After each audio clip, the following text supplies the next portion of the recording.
जो मन में आया तो कीट पतंग भी सुख के लिए तो भागते हैं, फिर जरा सा सुख और अंत में उसी में जल मरते हैं पतंगी। तो ये सुख के लिए बाहर भटकना ये अनार्य स्वभाव है। और सुख सच्चा कहाँ है उसको समझकर समय बचाकर उसकी यात्रा करना ये आर्य स्वभाव है।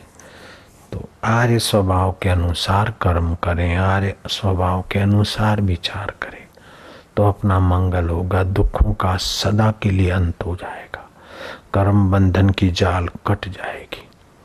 कर्म करने की शक्ति भगवान ने सबको दिया है, लेकिन कर्म ऐसे न करो कि कर्मों से कर्म का जाल और बढ़ जाए। कर्म ऐसे करो कि कर्म कैसे करो कि कर्तृत्व, अभिमान और फल की लोलुपता छोड़कर निष्काम कर्म करने से कर्मों की जाल कट जाती है, उसे नैष्कर्म्य सिद्धि मिलती है। भगवान ने गीता के 6 अध्याय में कहा,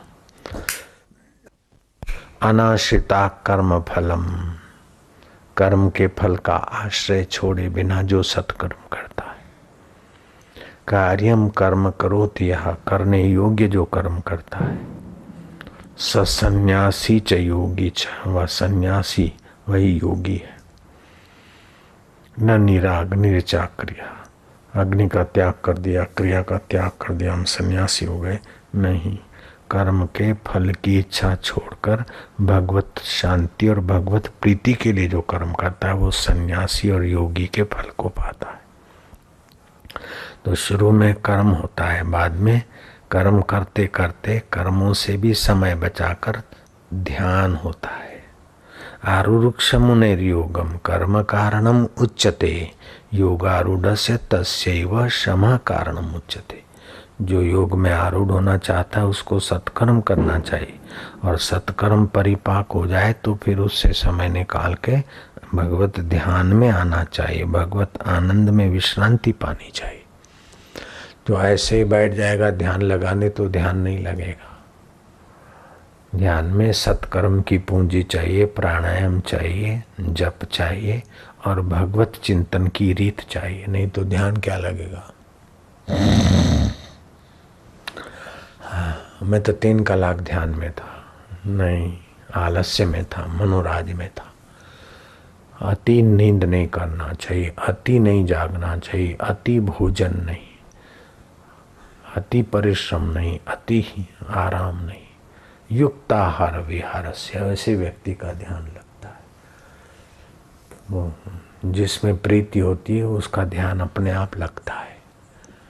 जैसे पनिहारी घड़े पे घड़ा, उस पर घड़ा लेकर सहेलियों से बात करती आ रही है, फिर भी घड़े पर घड़ा, उस पर घड़ा, वो गिरता नहीं, क्योंकि मुख्य वृत्ति मन की ऊपर है और बाहर से व्यवहार कर रहे।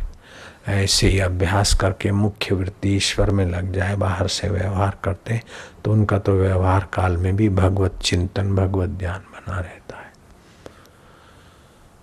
तो अभ्यास बढ़ जाए। अभ्यास योग युक्ते न चेतसा नान्यगामिना। अभ्यास तो सभी करते, रोटी बनाने का अभ्यास, झूठ बोलने का अभ्यास, कोर्ट कचहरी मुकदमाबाजी का अभ्यास, हिसाब सेट करने का अभ्यास, किसी को इम्प्रेस करने का अभ्यास, ये सारे अभ्यास फंसाने वाले हैं, अनार्य। लेकिन अभ्यास को योग में बदल दे, सच्चाई से, जैसा भीतर ऐसा बाहर, तो जल्दी ईश्वर प्राप्ति हो जाएगी। कुछ ऐसे उपाय हैं जो 1 साल में ईश्वर प्राप्ति हो जाए, और कुछ ऐसे योगिक उपाय हैं जो 6 महीने में परमानंद की प्राप्ति हो जाए। व्यास जी ने बताए।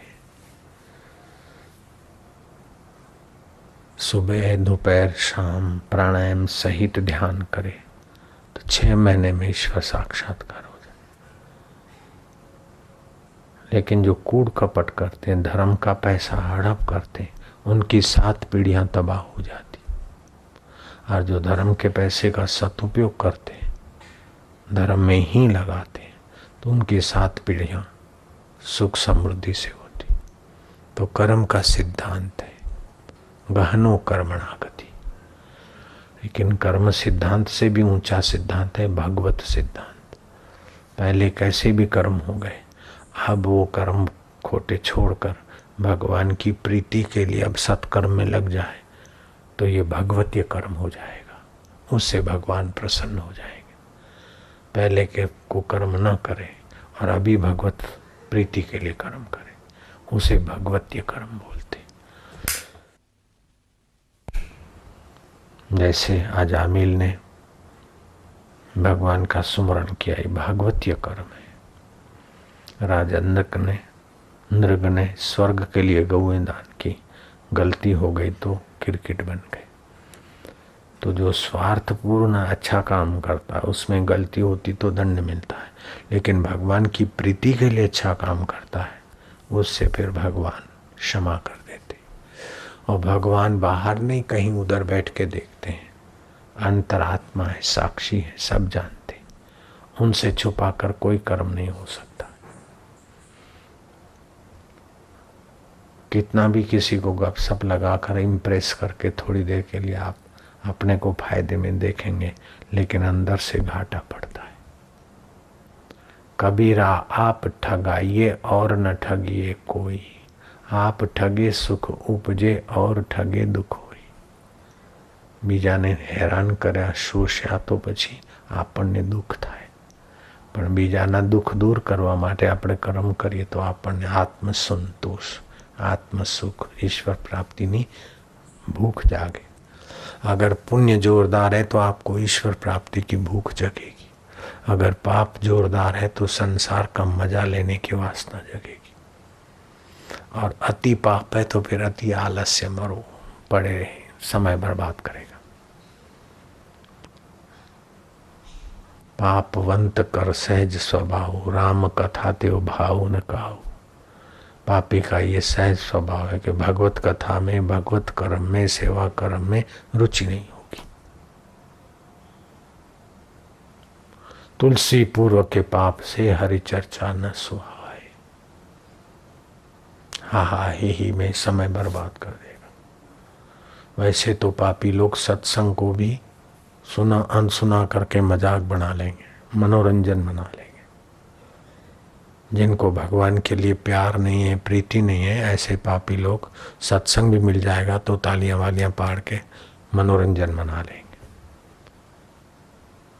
सुना अनसुना कर देंगे। और पुण्यात्मा लोग तो उदयपुर के राणा किनारे सत्संग को बस बचा लेंगे। जो आवारा स्वभाव के लोग हैं वो सत्संग की कोई कीमत नहीं समझते, हाँ है कर दिया, बस मनोरंजन मना लेते सत्संग को, आवारा मन के लोग। और जो शास्त्रीय ढंग से आर्य मन के लोग हैं वो सत्संग को सत्स्वरूप ईश्वर का प्रसाद बना लेते। प्रसादे सर्व दुखाना, उस ईश्वर के प्रसाद से सारे दुखों का अंत हो जाए।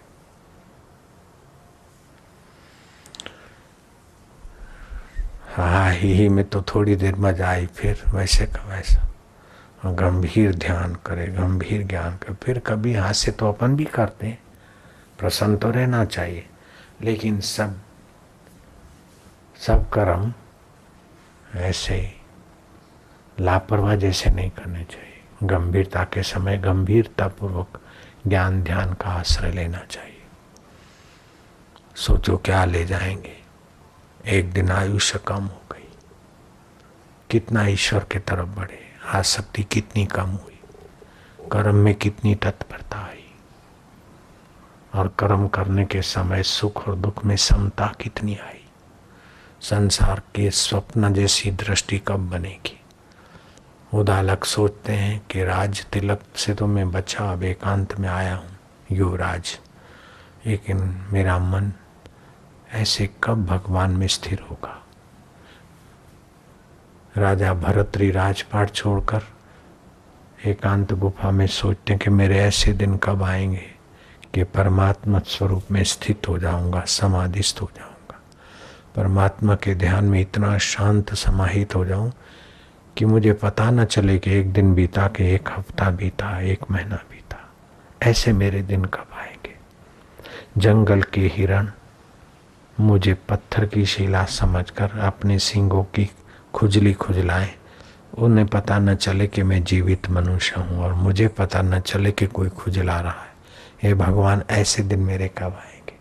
तो कितना पुण्यमय संकल्प है, कितना पुण्य प्रभाव है चित्त में। ऐसे दिन कब आएंगे कि बढ़िया मकान होगा, बढ़िया गाड़ी होगी, तो फिर तुम बढ़िया चिपकली भी बनकर बढ़िया मकान में आ जाओगे, बढ़िया छछूंदर या चूहा बनकर भी बढ़िया गाड़ी में कभी न कभी घूमोगे। तो क्या हो जाएगा? इस जन्म में नहीं घूमे तो दूसरे जन्म में चूहा बन के घुस जाओगे गाड़ी में, तो क्या हो जाएगा? तो जिनके पास बढ़िया गाड़ी है तो क्या मिल गया, बढ़िया मकान है तो क्या मिल गया? बढ़िया में बढ़िया तो परमात्मा सुख है, परमात्मा ज्ञान है, परमात्मा आनंद है।